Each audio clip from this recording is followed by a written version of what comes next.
próximo tema é violência doméstica nos condomínios. A nossa expositora é a doutora Maria Gabriela Prado Mansur, que é advogada, ex-promotora de Justiça do COLEN no Ministério Público do Estado de São Paulo. Doutora Maria Gabriela Mansur está com a palavra. Bom dia a todas as pessoas presentes, autoridades, advogados, advogadas, amigos, amigas, parceiras e parceiros de trabalho. Cumprimento todos os homens presentes na pessoa do Dr. Fábio Ranada, que é um grande advogado da área, além de ser uma grande figura do mundo jurídico e um excelente colega, um excelente amigo. Faço referência ao seu pai, Dr. Ranada, que foi amigo do meu pai, de magistratura, e aqui já vem os cumprimentos no grupo de família para todos vocês da família Ranada. Não posso deixar também de cumprimentar todos na pessoa do ministro Sidney Benetti, nosso querido amigo também de família, uma pessoa querida e que demonstrou em poucas palavras e ainda contra os inimigos dos microfones o notório saber jurídico, e não só o saber, doutor Benetti, toda a experiência que o senhor tem e os aconselhamentos que o senhor nos dá, enquanto operadores do direito, de uma forma prática e muito carinhosa, que é o mais importante. Receba todo o meu carinho da minha família e todo o nosso reconhecimento pelo excelente trabalho do senhor no Poder Judiciário brasileiro. Cumprimento todas as mulheres aqui presentes, na pessoa da Maria Regina e da Daniele Campos. Daniele Campos, advogada, trabalha na minha equipe. Maria Regina, aqui, você não está representando o prefeito, você está representando a mulher preta brasileira. Recebam todas vocês os meus cumprimentos. Antes de iniciar, eu estou vendo que vai ser um parto aqui, mas vamos lá. Antes de iniciar a minha exposição, e eu vou hoje falar um pouco mais tecnicamente, a pedido aí das advogadas que trabalham nas questões condominiais, com quem eu converso semanalmente, já fiz parte aí de alguns livros para a questão da violência nos condomínios, eu quero que vocês façam uma reflexão. Vocês conhecem alguma mulher que já sofreu algum tipo de violência? Vocês já ouviram algum pedido de ajuda dessas mulheres? Se vocês ouviram algum pedido de ajuda dessas mulheres, o que vocês fizeram para ajudar essas mulheres? Cada um de nós tem um papel importante a desempenhar nessa área. Uma outra reflexão. Qual é o lugar que vocês, homens e mulheres, se sentem mais seguros? Onde vocês mais gostam de estar, de ficar? Onde vocês convivem com as pessoas que vocês mais amam na vida de vocês? Por fim, lugar de mulher é onde ela quiser?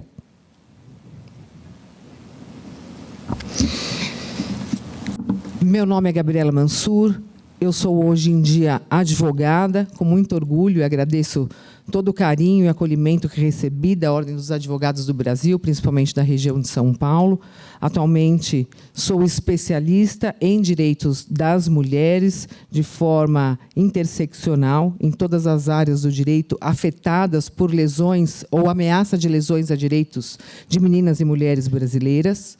Fui promotora de justiça por 19 anos e 8 meses no Ministério Público do Estado de São Paulo, onde atuei quase que exclusivamente no combate à violência contra a mulher, à frente do Grupo Especial de Combate à Violência Doméstica e Familiar contra a Mulher, do Ministério Público do Estado de São Paulo, e implementei a Ouvidoria Nacional da Mulher do Ministério Público no Conselho Nacional do Ministério Público, em Brasília, onde eu terminei a minha carreira como assessora do Procurador-Geral da República nas questões das mulheres brasileiras. E, a partir da Ouvidoria da Mulher do Conselho Nacional do Ministério Público, nós conseguimos implementar um canal de denúncias, uma ouvidoria das mulheres em vários órgãos do Ministério Público e do Poder Judiciário brasileiro. Foi da nossa iniciativa que foi criada a Ouvidoria da Mulher do STJ, depois do Superior Tribunal Eleitoral, depois dos tribunais regionais eleitorais, de vários tribunais de justiça e dos ministérios públicos locais, para que as mulheres pudessem ter um maior acesso ao sistema de justiça, que é o nosso maior problema. 50% dos casos de violência contra a mulher, vejam, quase metade dos casos de violência contra a mulher no Brasil são subnotificados. As mulheres não pedem ajuda. As autoridades sequer sabem da situação de violência e de segurança pública, do risco que essa mulher e essa família... Um minutinho. Do risco que essa mulher e essa família correm por conta da violência e elas não têm aonde pedir ajuda. E não conseguem enfrentar os obstáculos que impedem as mulheres de buscar o acolhimento do Poder Judiciário e de todo o sistema de justiça.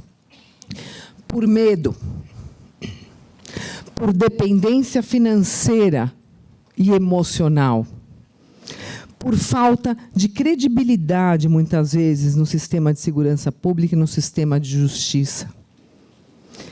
E pior, por falta de informação do que é a violência contra a mulher e onde a gente pode pedir ajuda numa dessas situações.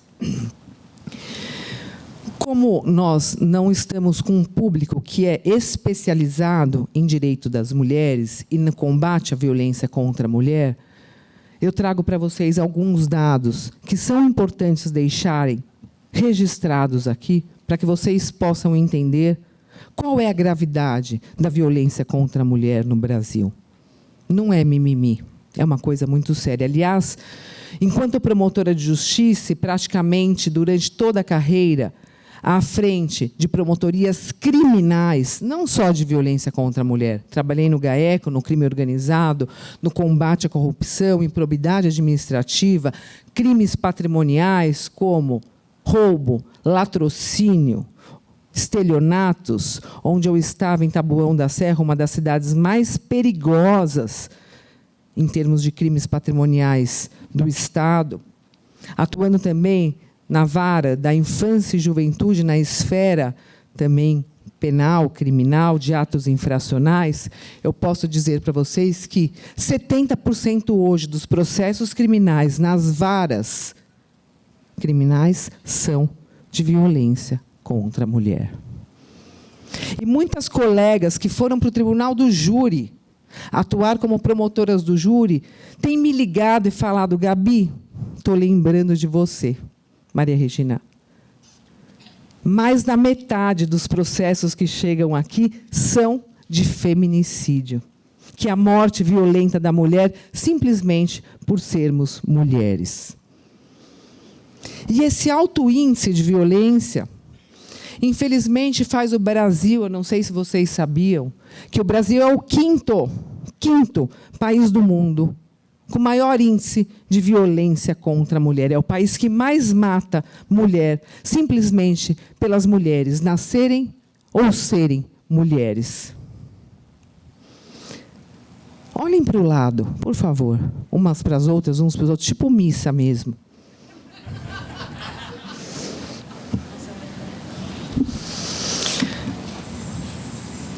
Uma a cada 3 mulheres sofre algum tipo de violência no Brasil. A cada 15 segundos, uma mulher sofre algum tipo de violência no nosso país. Vocês sabem qual foi o número de mulheres vítimas de violência no ano passado? Como se chama? Você. Melissa? Denise? Dá um chute.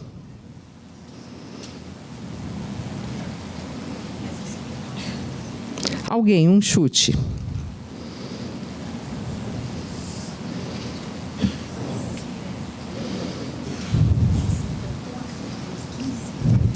$20 milhões de mulheres brasileiras sofreram algum tipo de violência no ano passado. Vejam, 20 milhões de mulheres. Eu não gosto muito de fazer cálculos, porque eu sou péssima de matemática, acho que como todo mundo do direito. E, doutor Benetti, hoje o senhor falou alguma coisa aqui, eu estou formando uma equipe de advogadas jovens, assim, não tão jovens, mais ou menos como a gente, assim, com uma experiência.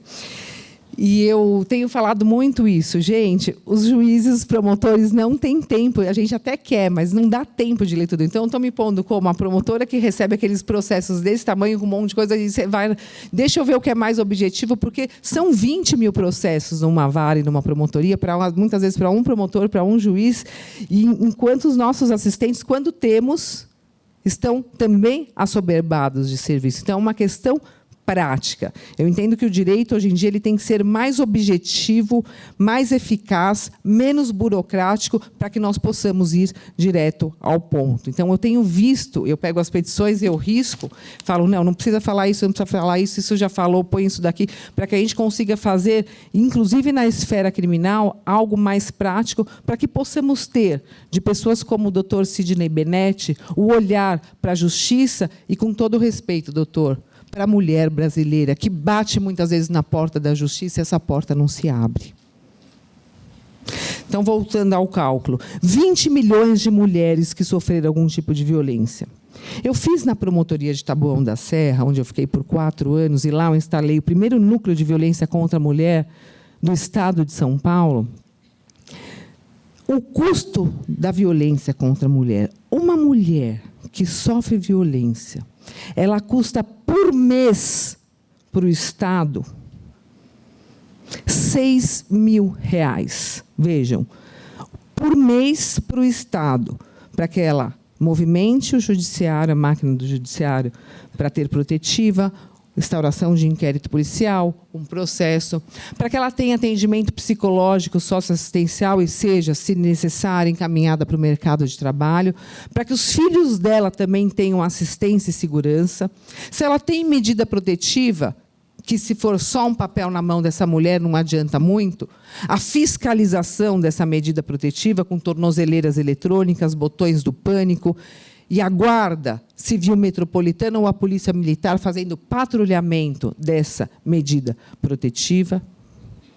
Tudo isso tem um custo de aproximadamente R$6 mil, sem falar se o réu estiver preso, porque aí é o custo também do agressor para o Estado. Vejam, 6 mil por mês, vezes 12, R$72 mil por ano, para cada mulher que sofre violência. Multipliquem isso por 20 milhões. O custo é mais alto do que o rombo da corrupção anual no Brasil. E pouco se fala sobre isso. E pouco se investe na prevenção e no combate à violência contra a mulher. Como se nós, mulheres, não participássemos do orçamento fiscal, muito embora sejamos 53% da população. Seria muito melhor prevenir do que combater, porque a violência contra a mulher, ela mata.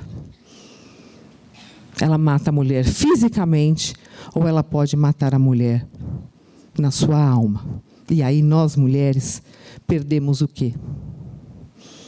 O nosso maior poder, que é simplesmente o poder de sermos mulheres. É a essência feminina que cada uma de nós tem a sua. E se a gente perde isso, a família perde, a sociedade perde e todo mundo perde. Quero dizer para vocês rapidamente também aqui,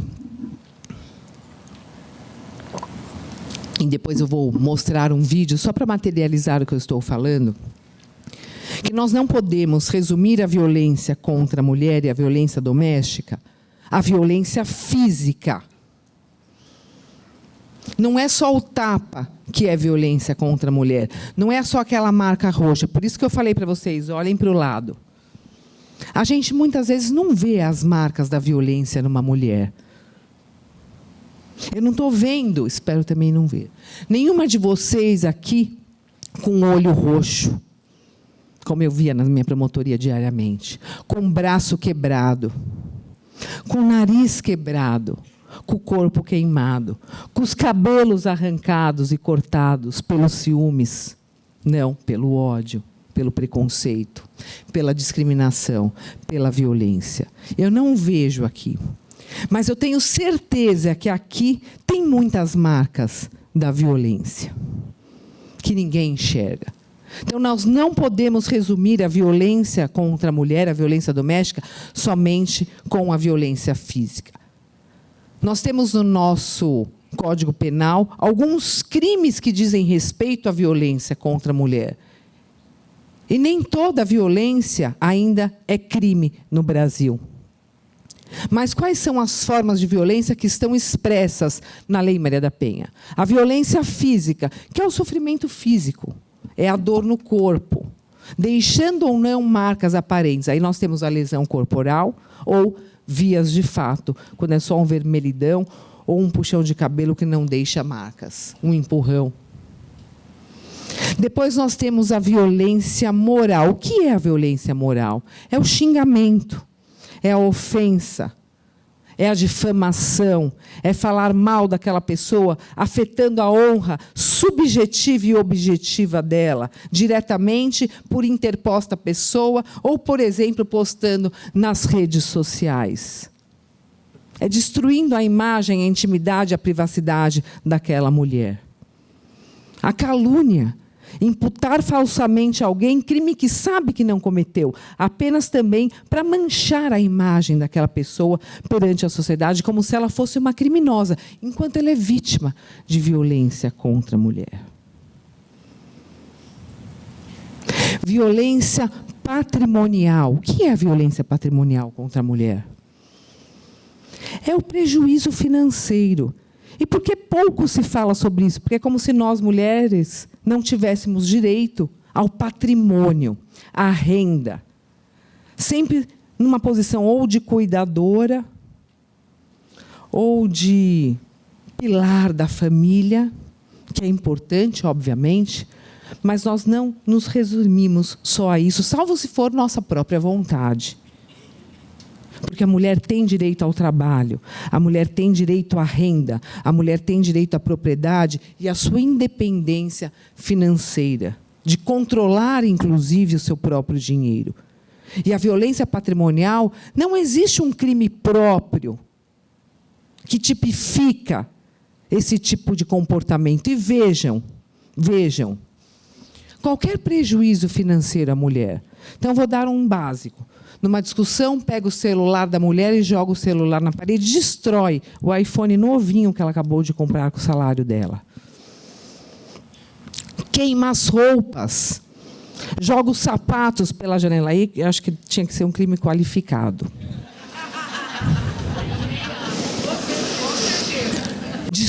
Todos os casos que eu falo para vocês aqui, eu falo e eu provo.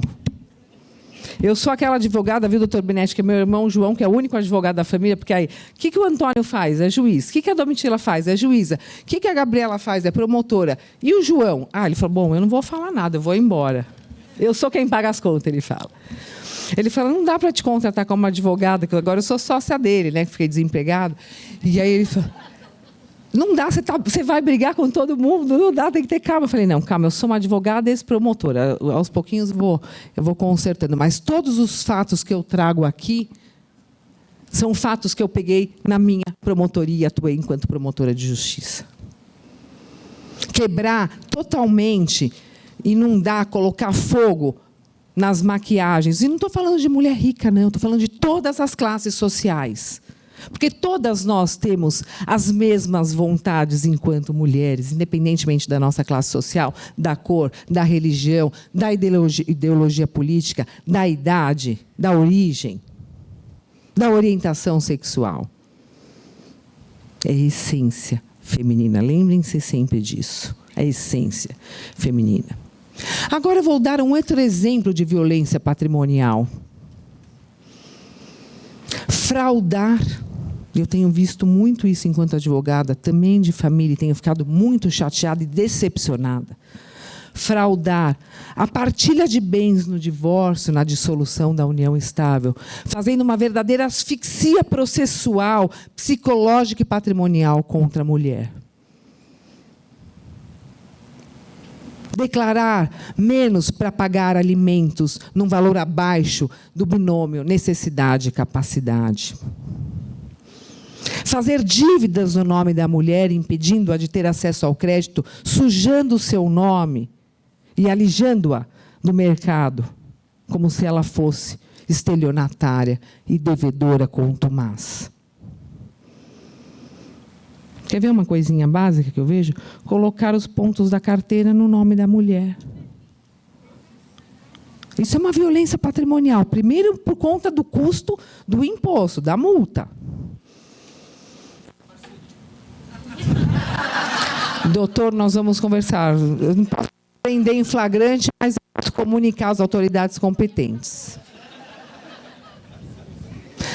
Mas o senhor coloca também na carteira as multas dela? O senhor também coloca as multas dela na carteira do senhor? Então o senhor está ferrado, né? Por isso que cancelaram o voo dele. Isso é uma violência patrimonial.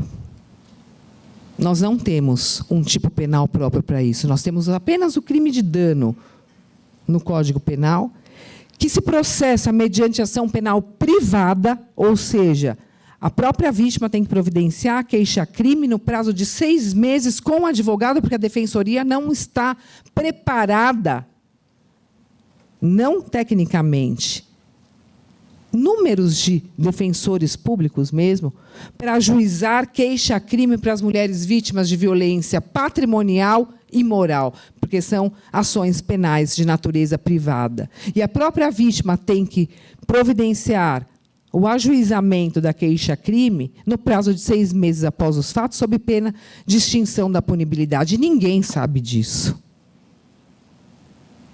Ninguém sabe disso. Violência psicológica é um legado que eu deixo para as mulheres brasileiras.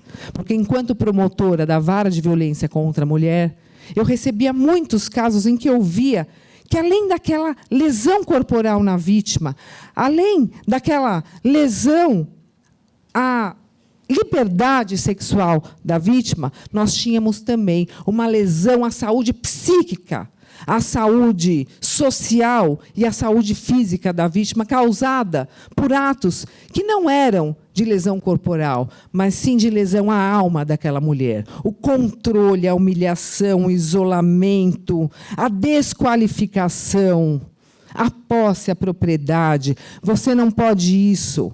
Você não presta para nada. Você depende de mim. Ninguém gosta de você, a sua família não te quer, as suas amigas não prestam.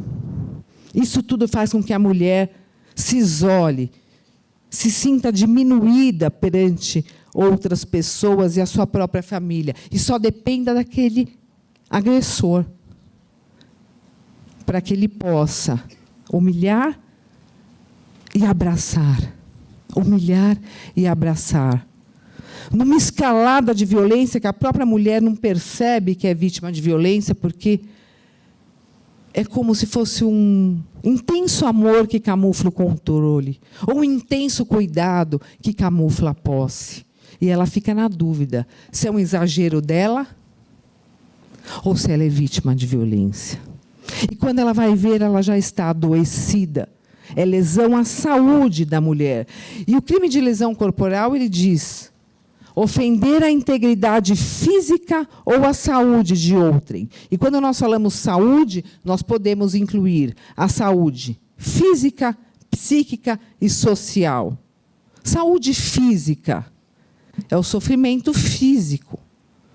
Doenças psicossomáticas, por exemplo, fibromialgia, Câncer de mama, do colo do útero, que são doenças, segundo a doutora Albertina Takeuchi, ligadas diretamente à violência psicológica contra a mulher. Endometriose, tireoide e por aí vai. Doenças psíquicas, síndrome do pânico, depressão, pensamentos suicidas, automutilação, distúrbios do sono e da alimentação, emagrece muito, engorda muito rápido. Abuso do álcool e da droga, tabagismo, isolamento social total. E não tinha um crime próprio para isso, eu denunciava na lesão corporal. Alguns juízes aceitavam e outros não, dizendo que o dolo não era afetar o psíquico, mas sim a integridade corporal da vítima. Fizemos um projeto de lei e conseguimos aprovar a lei da violência psicológica. Hoje é crime e é um legado que eu deixo para vocês, para as mulheres da sociedade brasileira. O crime de violência psicológica contra as mulheres no nosso Código Penal. Violência sexual. Qualquer ato sexual, conjunção carnal ou outro ato sexual, contra a vontade da vítima, ponto. Isso é violência sexual no Brasil. Qualquer ato sexual contra a vontade da vítima, sem o seu consentimento. E aí nós temos 3 questões importantes. E é importante para vocês que advogam nessa área. Assédio sexual no trabalho, um tipo penal. Qualquer pessoa que se vale do emprego, do cargo e da função numa relação de trabalho, vejam, numa relação de trabalho, e valendo-se dessa hierarquia profissional, obtém favores sexuais contra a vontade da vítima para a satisfação do seu prazer. O assédio sexual no Brasil era um crime mediante ação penal pública condicionada à representação, prazo de 6 meses. Atualmente, a ação penal é pública incondicionada. Todos os crimes sexuais no Brasil se processam mediante ação penal pública incondicionada. Isso quer dizer o quê? Independe da vontade da vítima, terceiras pessoas podem denunciar, ainda que anonimamente, e as autoridades competentes, ao terem ciência de qualquer caso de abuso sexual, têm a obrigação de apurar. E aí se verifica se tem indícios de autoria e prova da materialidade. E esses crimes ocorrem aonde? Muitas vezes na clandestinidade, entre 4 paredes, onde a prova é a palavra da vítima. E como fazer numa situação dessa? A palavra da vítima, já trazendo para outras questões que dizem respeito também às denúncias nos condomínios de violência doméstica, a palavra da vítima sozinha, isoladamente, é suficiente para um decreto condenatório? Ou para uma indenização no âmbito civil de responsabilidade por danos morais, patrimoniais e sociais? Para uma ação trabalhista?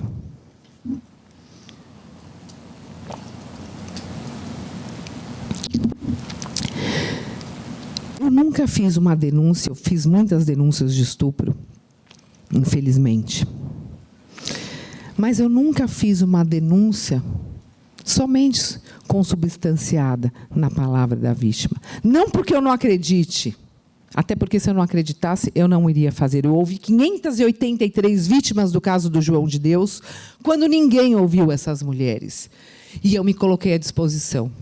E quando todo mundo falava que eu não ia conseguir, que aquilo era um exagero, ou que era coisa da cabeça das mulheres, nós conseguimos prender e processar o senhor João, que para mim não é de Deus. Em que pese ele esteja hoje, em que pese ele esteja hoje, e aqui desculpa, ministro Sidney Benetti, as minhas críticas ao sistema, e eu tenho motivos e legitimidade para isso, com a devida vênia, que eu também aprendi a falar toda vez dessa devida vênia, enquanto advogada.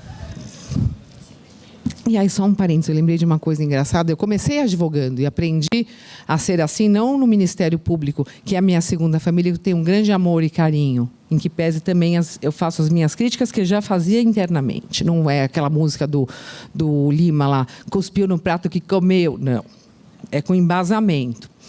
Mas eu me recordo que tudo que eu aprendi foi com a minha mãe, a Regina, que é uma grande advogada, super combativa, e minha inspiração enquanto mulher e profissional.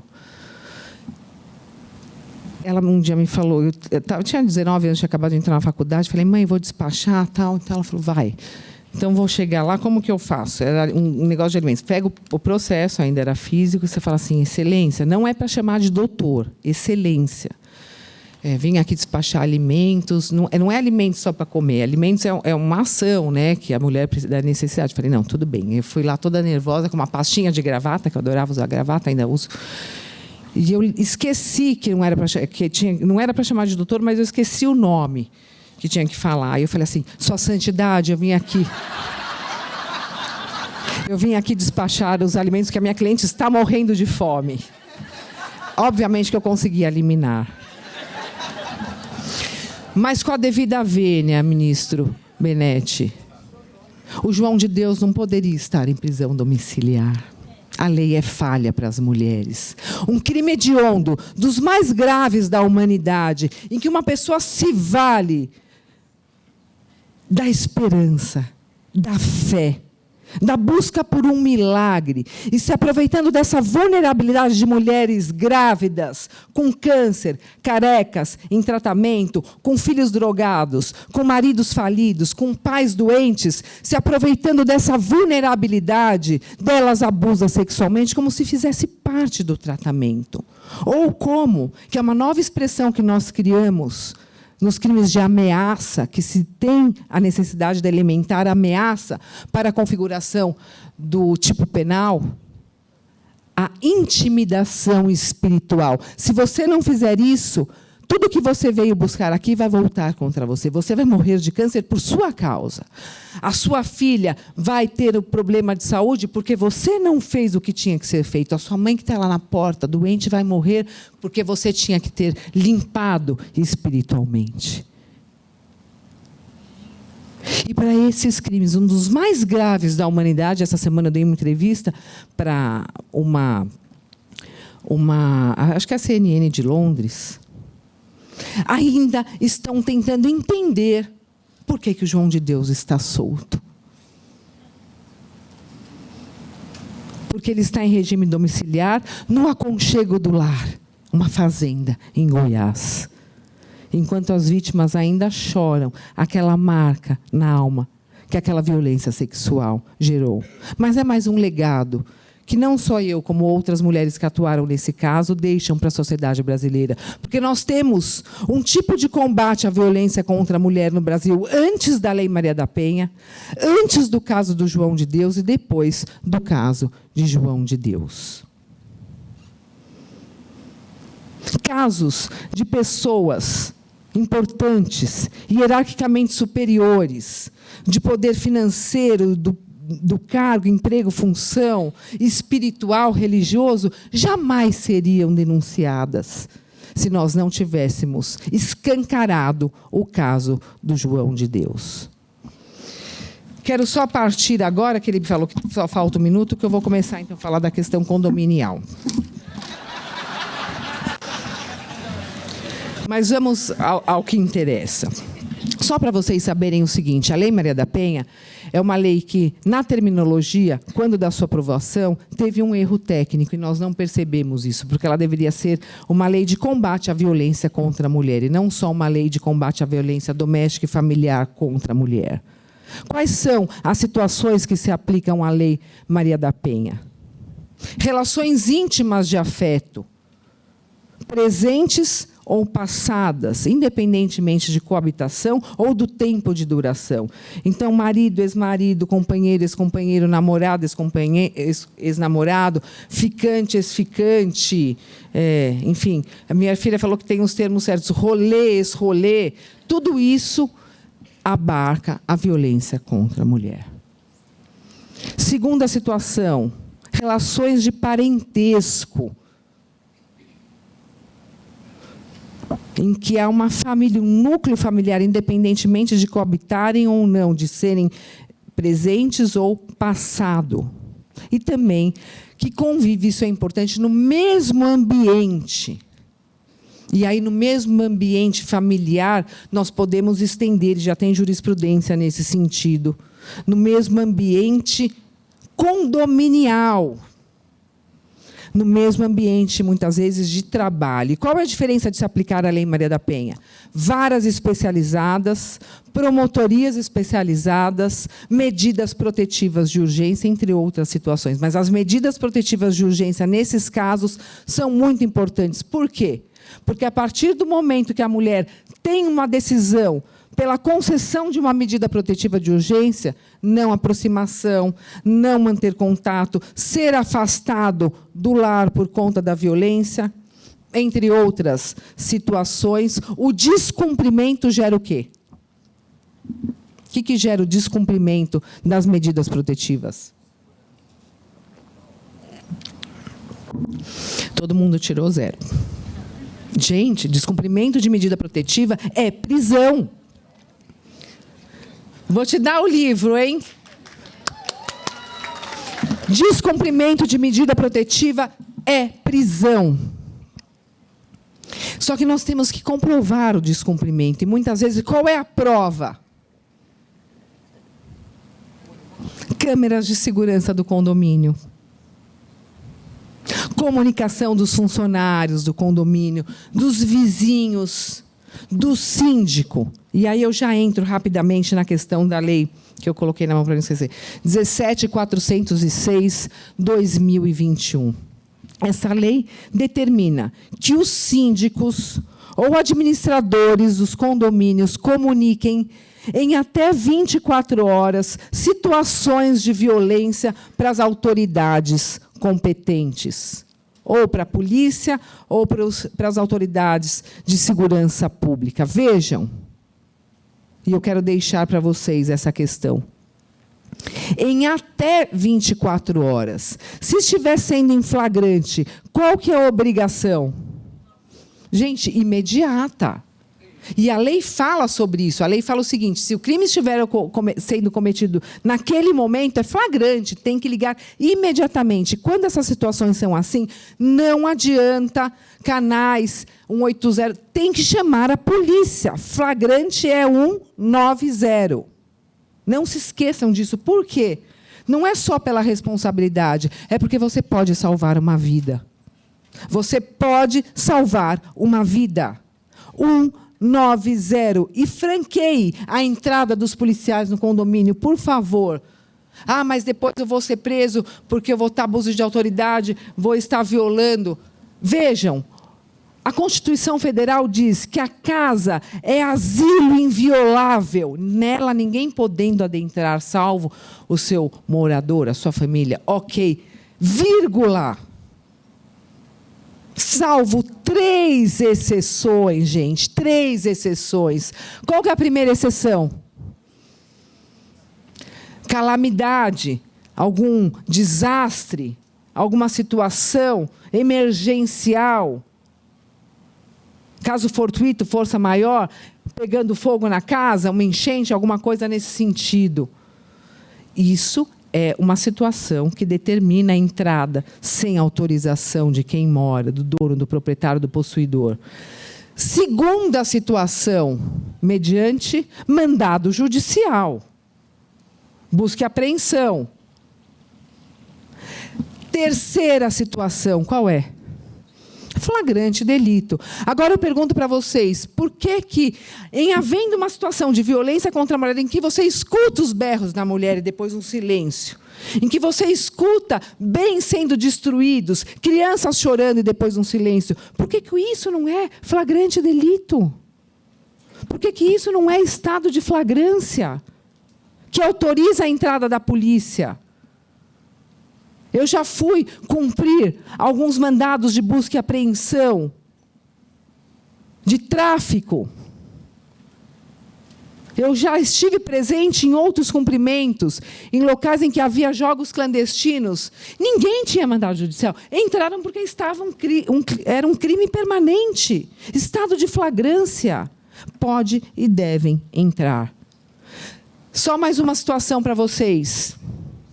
Se o síndico não comunica às autoridades competentes, existe algum tipo de penalização, responsabilização? A lei não prevê. A responsabilidade civil, se o condomínio tinha uma obrigação, não tomou essa providência e, por conta da omissão, houve uma situação de risco que causou qualquer prejuízo a um morador, o condomínio, vejam, o condomínio responde. O condomínio responde. E o síndico? Pode ser uma responsabilidade subsidiária. Não solidária, subsidiária. Primeiro é o condomínio, depois é o síndico. Criminalmente responde?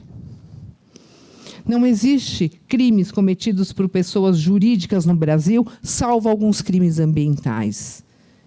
Salvo alguns crimes ambientais, e existe controvérsia também. Mas o síndico responde criminalmente? Pelo crime cometido por aquela pessoa, não. Mas pode cometer omissão de socorro. Vejam, pode sim cometer omissão de socorro, porque tem a ele uma responsabilidade prevista em lei.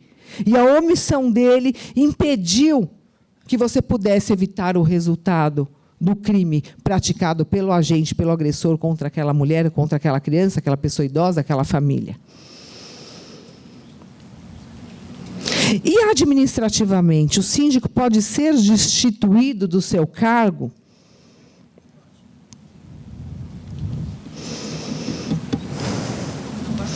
Eu anotei o artigo. Aquele artigo do Código Civil que diz 1349, que pode destituir. Só trouxe um, mas depois eu te mando mais um. Porque lá diz que pode haver a destituição do síndico se ele não cumprir com as responsabilidades previstas em assembleia. Ou no documento em que todos participaram para aprovação.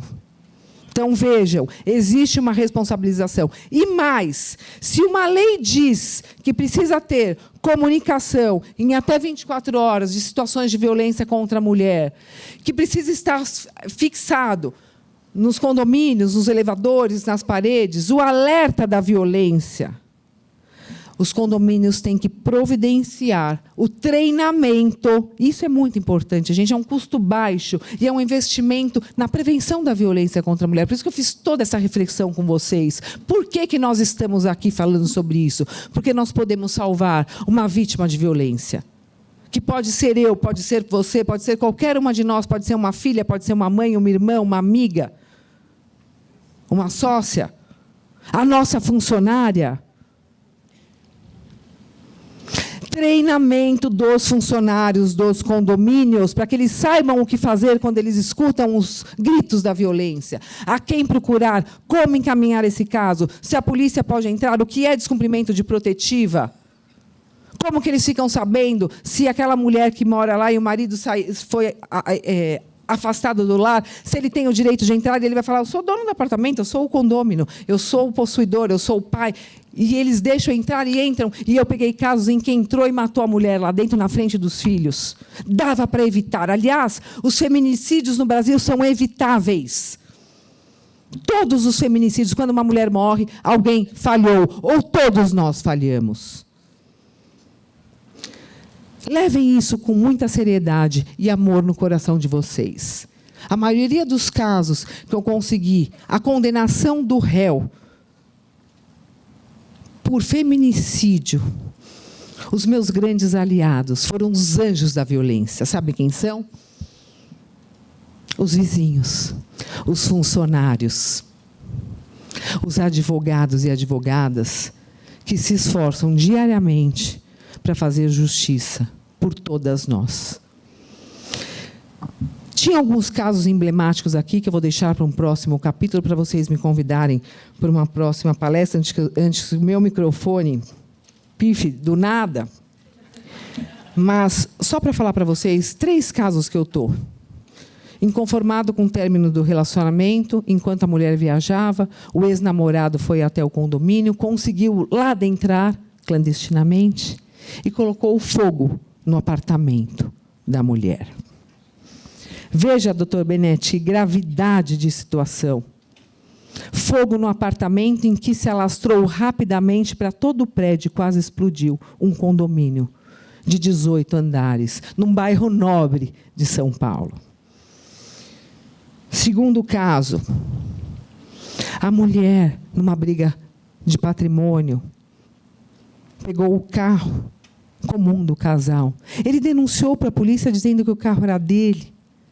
A polícia foi e prendeu a mulher em flagrante por crime de furto na frente dos filhos. A garagem também é dela.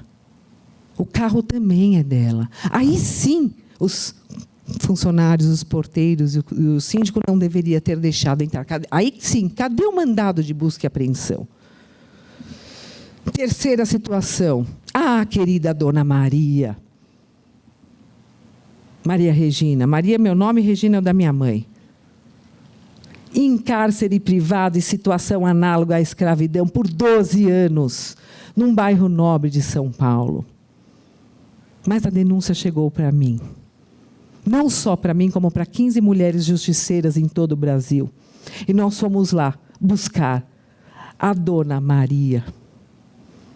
Com a Polícia Federal, dona Maria. Regina, para você, enquanto as mulheres negras cuidavam dos nossos filhos, para nós, mulheres brancas, podermos estudar.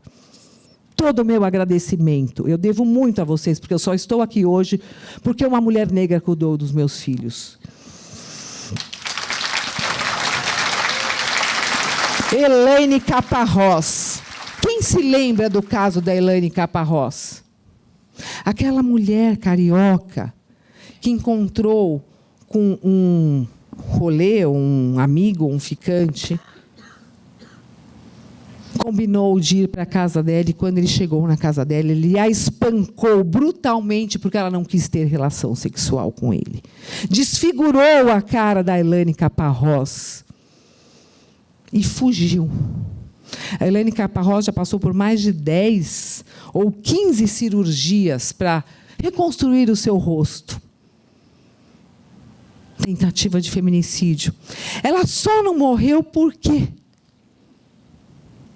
Porque a vizinha percebeu uma movimentação diferente no apartamento dela e chamou a polícia. E ela estava desfalecida, quase morrendo, engasgando com o sangue e com os dentes que ele arrancou da sua boca. Não esqueçam que eu fui promotora do júri, tá, gente? E o último caso. Feminicídio ou suicídio? Do nada ela se jogou pela janela. Mas ela não tinha depressão, ela não tinha síndrome do pânico. Havia histórico de violência anterior entre aquele casal. Várias provas foram modificadas e ainda está como suicídio. Quais são as principais testemunhas? Por isso que eu digo, nunca é só a palavra da vítima. Sempre tem algo a trazer para os autos, para formar os elementos de convicção do Ministério Público e do Poder Judiciário. Era uma menina que ouvia os gritos da violência e não sabia o que fazer. Ela via aquela mulher machucada, a melhor amiga dela machucada, e ela perguntava: por que essa menina está sempre machucada? Por que essa mulher grita? Por que ninguém faz nada? Como eu posso ajudar? E eu cresci com isso aqui, ouvindo os gritos da violência dentro da minha casa, de dentro do meu condomínio, e ninguém fazia nada. Essa menina cresceu com um sonho, uma missão de salvar todas as mulheres vítimas de violência. Essa menina estudou, prestou concurso, quando todo mundo dizia que ela não ia passar, porque não era coisa para ela. Estudou 4 anos, 14 horas por dia, e passou em 2º lugar no Ministério Público do Estado de São Paulo. Durante 20 anos, sua vida foi praticamente dedicada a isso, abrindo mão, e as mulheres sabem o que eu estou falando, das nossas escolhas pessoais para salvar a vida das mulheres. E é algo que vai te envolvendo de uma forma que te traz uma satisfação tão grande que você esquece de você e dos obstáculos e de tudo aquilo que deixou para trás, como se todo mundo estivesse ao seu lado, de mãos dadas pelo fim da violência. E é assim que a minha família fez comigo. E essa menina resolveu dar um passo a mais. Segundo meu pai, um passo, sei lá para onde. Que ele foi contra, viu, doutor Benetti? Ele foi contra. Tá? Ficou 6 meses sem falar comigo, já passou o meu prazo decadencial. Mas agora ele está de mãos dadas, porque ele entende. Porque eu estava me sentindo frustrada, enquanto as leis não abraçavam as questões da violência contra a mulher. Essa lei do condomínio é falha, porque ela não prevê a responsabilização do síndico.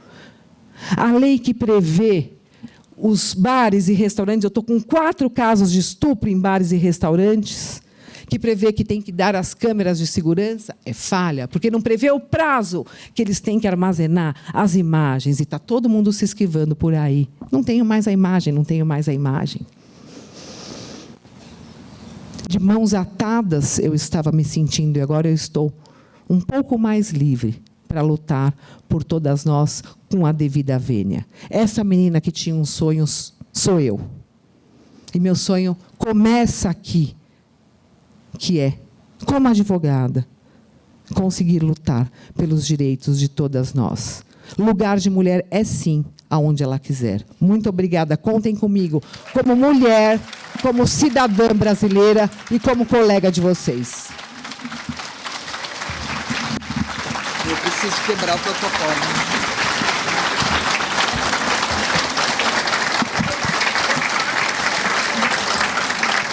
Me perdoem por quebrar o protocolo, mas eu não ensaiei com a Gabriela e até os meus 21 anos de idade eu fui exatamente isso, uma babá.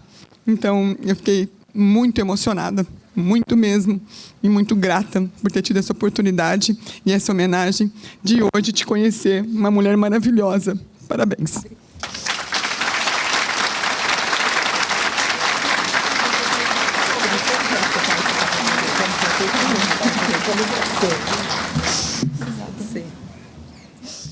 Nesse momento, eu gostaria de chamar o Dr. Márcio Espímpolo, como presidente da Comissão de Direito Condominial da subseção OAB Ribeirão Preto, para fazer um lançamento da cartilha Violência Doméstica, juntamente com a doutora Maria Gabriela Prado Mansur.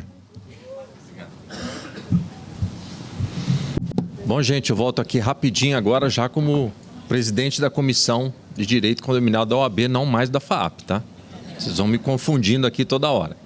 Eu gostaria de, rapidamente aqui, aproveitar esse ensejo, essa brilhante palestra, de grande comoção aqui, eu também fiquei bastante emocionado, que a nossa comissão, juntamente com a Comissão de Direito Imobiliário, até o ano passado era a Comissão de Direito Imobiliário e Condominial, mas as duas comissões, hoje duas, né, mas na época uma comissão só, hoje é presidida pelo brilhante Dr. Luiz Felipe Arcângelo, se uniram para fazer uma cartilha de violência doméstica, para fornecer subsídios ao síndico, exatamente sobre a lei que a doutora Gabriela trouxe para a gente aqui.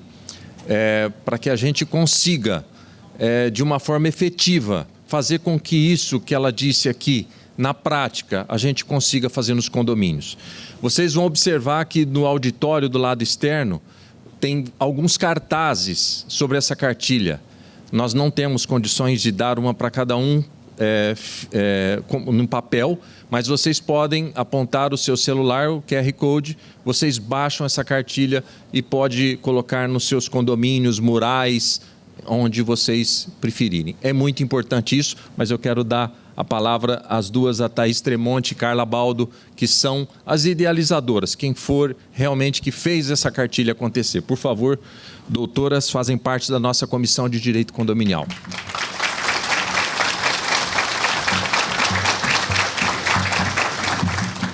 Bom dia a todos e a todas. Gostaria de ser bem breve aqui para a gente não atrasar o nosso evento. Gostaria de agradecer a doutora Gabriela por ceder esse espaço, o doutor Márcio também, por nos ceder esse espaço aqui. Gostaria, juntamente com a doutora Carla, que está aqui ao meu lado, apresentar a cartilha de violência doméstica em condomínios, que foi elaborada juntamente, como já disse o doutor Márcio, pela Comissão de Direito Imobiliário e Condominial, aqui de Ribeirão Preto. E com o advento da Lei 17.406 de 2021, a lei estadual, que obriga, né, que os condomínios, tanto comerciais quanto residenciais, comuniquem indícios ou ocorrências de violência doméstica em condomínio. É importante também que a gente resolveu fazer essa cartilha para que essas informações cheguem a todas as pessoas, e ela traz de forma muito clara e objetiva quais são as possíveis formas, como já bem trouxe a doutora, de violência, quem são as pessoas amparadas pela Lei Maria da Penha, quem são os agressores, quais são os direitos garantidos a essas vítimas, quais são as instituições e órgãos em Ribeirão Preto responsáveis que podem ser acionados no momento que isso estiver ocorrendo. Nela também elaboramos a responsabilidade do síndico e maneiras que ele pode adotar, formas que ele pode adotar no condomínio para o combate, né, da ocorrência da violência doméstica. Nela também abordamos e fizemos um levantamento de todos os projetos sociais na cidade de Ribeirão Preto que cuidam das vítimas de violência doméstica, essas mulheres, mas também projetos que cuidam dos homens, para que eles consigam lidar e cultivar uma masculinidade mais saudável. Tentamos, assim, então, abordar todos aqueles, né, que fazem parte desse ciclo de violência e conscientizar as pessoas para uma cultura de paz em nossa sociedade. Eu vou passar agora a palavra para a doutora Carla, para que ela possa explicar como essa cartilha vai funcionar na prática. Bom dia a todos. Meu nome é Carla. Eu sou membro da Comissão de Direito Imobiliário da OAB daqui de Ribeirão Preto. E eu vim trazer para vocês, mostrar para vocês a cartilha, ela fisicamente. E como o doutor Márcio bem explicou, aqui fora nós temos os cartazes que qualquer pessoa pode acessar. Basta apontar o celular para esse QR Code. Vai ser encaminhado ao site da OAB de Ribeirão Preto. E lá, os síndicos, condôminos, qualquer pessoa pode ter acesso a esse cartaz para fixar nos condomínios e também a cartilha na íntegra. E eu gostaria apenas de finalizar agradecendo a todos que se envolveram nesse projeto, em especial o Dr. Márcio Espímpolo, que é o presidente da Comissão de Direito Condominial daqui de Ribeirão Preto, ao Dr. Luiz Felipe Arcângelo, que é o presidente da Comissão de Direito Imobiliário de Ribeirão Preto, e também agradecer em especial à OAB, na presença aqui do presidente, senhor presidente, Dr. Alexandre Nutti, porque sem essas pessoas envolvidas, nós não teríamos conseguido realizar esse projeto. Muito obrigada a todos.